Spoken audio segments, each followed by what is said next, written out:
ஒரு தொலைதூர கிராமத்தின் ஆழத்தில் அடர்ந்த காட்டுகளால் சூழப்பட்டிருந்தது. ருத்ராபாக் அத்தியாவசியமாக இனிப்பு கொண்ட, ஆனால் இரத்தம் போல சிவந்த மாம்பழங்கள் விளைந்த ஒரு பரந்த தோப்பு. அந்த பழங்கள் ஏன் அவ்வளவு வித்தியாசமான நிறம் கொண்டிருந்தன என்பது யாருக்கும் தெரியவில்லை. ஆனால் கிராமத்தினர் அவற்றை சாப்பிட துணியவில்லை. அந்த தோப்பு சபிக்கப்பட்டது என அனைவரும் ஒத்துக்கொண்டனர். ஒரு கோடை காலத்தில் கார்த்திக், ஒரு போராடி கொண்டிருக்கும் பழ வர்த்தகர், கிராமத்தவர்களின் எச்சரிக்கையை உதாசீனப்படுத்தி தோப்பை வாங்கினான். அதற்கும் பழைய கௌரவத்தை மீட்டெடுக்க முடியும் என்று எண்ணினான். ஆனால் அவனது தொழிலாளர்கள் சூரியன் மறைந்தவுடன் உள்ளே செல்ல மறுத்துவிட்டனர். மரங்களுக்குள் இருந்து வரும்போல் தோன்றும் மெல்லிய நிசப்த குரல்கள் கேட்டதாக கூறினார். நீங்கள் இந்த மாதிரியான பயங்கரமான இடத்தில் ஒரு இரவு தங்குவீர்களா? சூரியன் மறைந்தவுடன் தோப்பை ஒரு அமைதியான அச்சம் சூழ்ந்தது. காற்று நிற்றமாயிருந்தும் இலைகள் அசைந்தன. பழுத்த மாம்பழங்களின் மனம் திடீரென்று அழுகிய வாசனையாக மாறியது. அதற்குள் ஒரு சத்தம் கேட்டது, ஒரு பெண் ஒலிக்கிற ஓசை. அவன் மரங்களின் பக்கம் திரும்பினான். அவன் கண்டதனால் அவனது இரத்தம் உறைந்தது. மாம்பழங்கள் இரத்தம் வடிந்து கொண்டிருந்தன. கருநிற திரவம் அவற்றிலிருந்து சொட்டியது. புதிதாக ஏற்பட்ட காயங்களை போன்றது.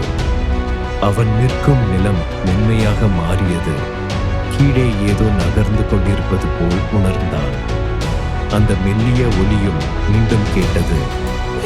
எடுத்ததை திருப்பித்தான். இந்த மாதிரியான ஒரு தனிமையான இடத்தில் ஏதோ ஒரு குரல் உங்கள் பெயரை கூப்பிட்டால் நீங்கள் ஓடிவிடுவீர்களா அல்லது அந்த இடத்தில் நின்று பார்ப்பீர்களா? பயத்தால் உறைந்த கார்த்திக் மணலில் இருந்து ஒரு எலும்பு போன்ற கை பாய்ந்து வந்து அவன் காலை பற்றியது. அவன் விழுந்து கதறினான். பின்னோக்கி செல்வதற்கு முயன்றான். ஆனால் அவன் மரங்களை பார்த்ததும் மரங்களின் மீது கோர முகங்கள் உருவாகின. வெறித்த கண்கள், காலம் கடந்த முகங்கள் அவனை பார்த்து கொண்டிருந்தது.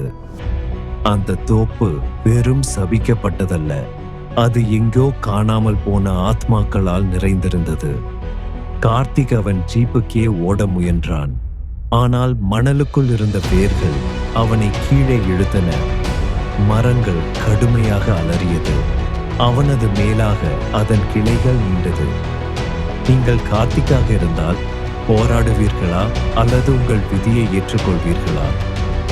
கார்த்திக் கடைசியாக கண்டது மரங்களுக்கிடையே ஒரு பெண். அழுக்கான வெள்ளை புடவையில், அவள் கையில் ஒரு துண்டிக்கப்பட்ட தலை. அதிலிருந்து சொட்டிய திரவம் மாம்பழச்சாறாக இல்லை, அது இரத்தம் போல் இருந்தது.